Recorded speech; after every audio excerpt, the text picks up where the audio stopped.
Hello student, solution के इस lecture में हम पढ़ेंगे एक और कॉलिगेटिव प्रॉपर्टी जो है ऑस्मोटिक प्रेशर। ऑस्मोटिक प्रेशर या परासरण दाब।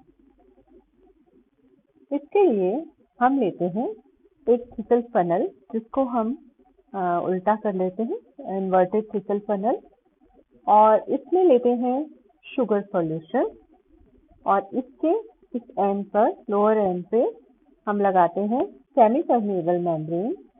Semi permeable membrane may be of person paper here or animal bladder. Anyone we can use there. तो यहाँ हमने सेमी परमेबल मेम्ब्रेन यूज की है और इसको हमने डाल दिया एक सॉल्वेंट वाटर में। तो सॉल्वेंट वाटर है, यहाँ शुगर सॉल्यूशन है और बीच में है इनके सेमी परमेबल मेम्ब्रेन। अब क्या होगा, ऑस्मोसिस के कारण सॉल्वेंट पार्टिकल्स जाएंगे सॉल्यूशन में। Solvent will move from this beaker to this thistle funnel and its height will rise from this to this. अब आगे देखते हैं। ये यहाँ तक हमारे पास सॉल्यूशन था इस लेवल पे, और क्योंकि सॉल्वेंट का अंदर जाना शुरू हुआ तो यहाँ तक सॉल्यूशन चला गया ऊपर तक, हाइट तक, एच हाइट तक। तो इस हाइट पे आने पर एक हाइड्रोस्टैटिक प्रेशर डेवलप हो गया इसकी सरफेस पे, सॉल्यूशन की सरफेस पे, जिसने सॉल्वेंट मॉलिक्यूल्स का सॉल्यूशन में आना बंद कर दिया।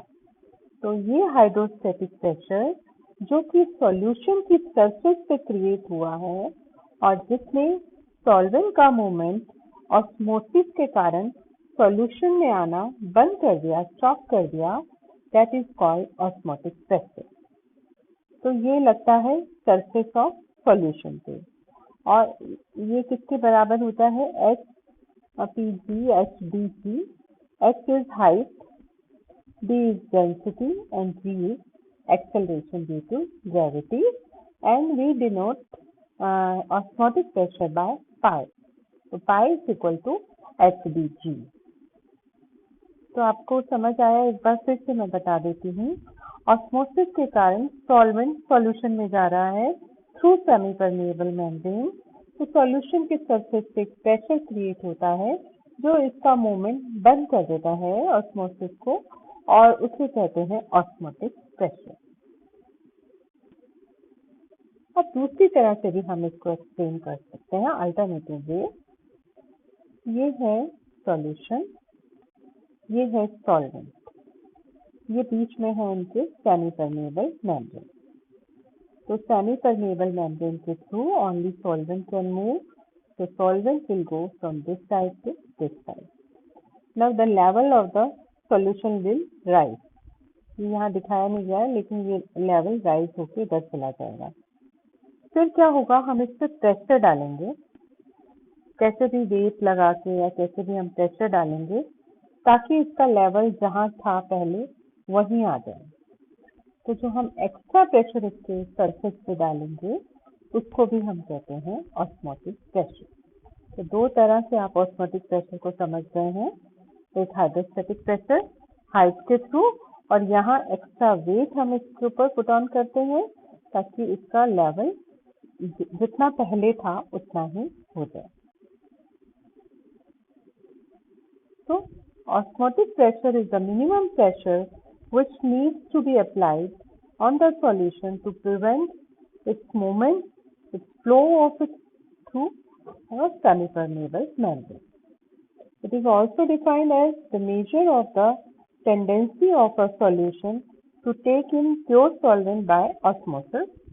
Potential osmotic pressure is the maximum osmotic pressure that could develop in a solution if it was separated from its pure solvent by SPM or semi-permeable membrane. अब वॉनथॉफ Dutch scientist था जिसने कहा कि जो डाइल्यूट सॉल्यूशन का nature है वो gas से मिलता जुलता है। तो जिस तरह गैस के लॉज आप पढ़ चुके हो, बॉयल्स लॉ, चार्ल्स लॉ, उसी तरह वही लॉज यहाँ पर भी अप्लाई होते हैं, लेकिन बिकॉज वांट ऑफ ने इनको दिया था तो हम इनको कहते हैं Boyle van't Hoff law, Boyle Charles want Hoff law. तो बॉय वांट ऑफ लॉ ने क्या कहा, at constant temperature the osmotic pressure of a solution is directly proportional to its molar concentration. Pi से डिनोट करते हैं हम osmotic pressure को, and C is concentration and V is volume. तो pi is directly proportional to C। तो जब हम हटाएंगे इसको तो एक कांस्टेंट आ जाएगा, and C you know is equal to 1/V। तो we can say pi is directly proportional to C और inversely proportional to volume of solution, and pi V is equal to constant at constant temperature. तो एक equation हमारे पास ये आ गई है, जैसे P V constant होता था, यहाँ पाई वी कांस्टेंट है। P था pressure of gas and here pi is osmotic pressure of a solution. Then there is Charles want of law. At constant concentration the osmotic pressure is directly proportional to the temperature of the solution. Pi is directly proportional to temperature. Osmotic pressure ताप के समानुपाती होता है और pi by T is equal to constant. Now general equation of solution. अब हमने दो laws देखे थे, pi is inversely proportional to V, pi is directly proportional to T. दोनों को कंबाइन करेंगे तो pi is by T by V. अब ये प्रोपोर्शनलिटी का साइन हटाएंगे तो हमारे पास आता है S. S is solution constant. तो pi V is equal to S T. V को इधर ले जाएंगे तो अब if V moles are soluble in V litre of solution, N moles n moles are soluble in V liter solution, pi V is equal to NST। और S की जो value होती है वो होती है 0.0827 और R की वैल्यू होती है 0.0821 एटमॉस्फेयर। तो इन दोनों की वैल्यू ऑलमोस्ट सेम है, तो हम लिख सकते हैं pi V is equal to NRT। तो हमारे पास जो जनरल इक्वेशन आ गई वो है osmotic pressure, volume and number of moles, R is gas constant that is equal to solution constant and T is temperature। तो इक्वेशन है पाई V is equal to NRT।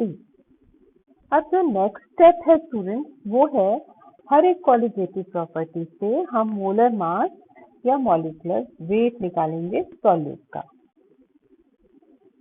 तो determination of molecular weight from osmotic pressure. तो हमारे पास equation है pi V is equal to NRT and you know what is N, number of moles, and number of moles is equal to W by M। W is the weight of solute and M is the molecular weight of solute। तो W by M upon RT। तो M निकालना है हमको, तो W पाई V इधर चले जाएंगे, W by RT upon pi V। तो हम मॉलिक्यूलर वेट किस तरह से क्वालिटेटिव प्रॉपर्टी से निकालते हैं वो हमें हर एक क्वालिटेटिव के प्रॉपर्टी के लास्ट में वो फॉर्मूला डिराइव करना है जिससे हम मॉलिक्यूलर वेट निकाल सकें। तो इस पे न्यूमेरिकल्स भी हैं आगे जिसमें हम M निकालेंगे या पाई निकालेंगे, तो वो न्यूमेरिकल्स भी हम करेंगे। तो इस तरह ऑस्मोटिक प्रेशर क्या है और ऑस्मोटिक प्रेशर से हम फॉर्मूला उसका कैसे डिराइव किया हमने वांट ऑफ लॉ के थ्रू। वांट ऑफ में जितने भी डाइल्यूट सॉल्यूशन में ऑस्मोटिक प्रेशर से रिलेटेड लॉज थे वो दिए, और इसके बाद हमारे पास फॉर्मूला आया pi V is equal to NRT and is W by M, so we can calculate M from this formula। So this was all about the osmotic pressure. Next lecture we will do some numericals and how to practically determine the osmotic pressure of a solution। Thank you students, thank you so much।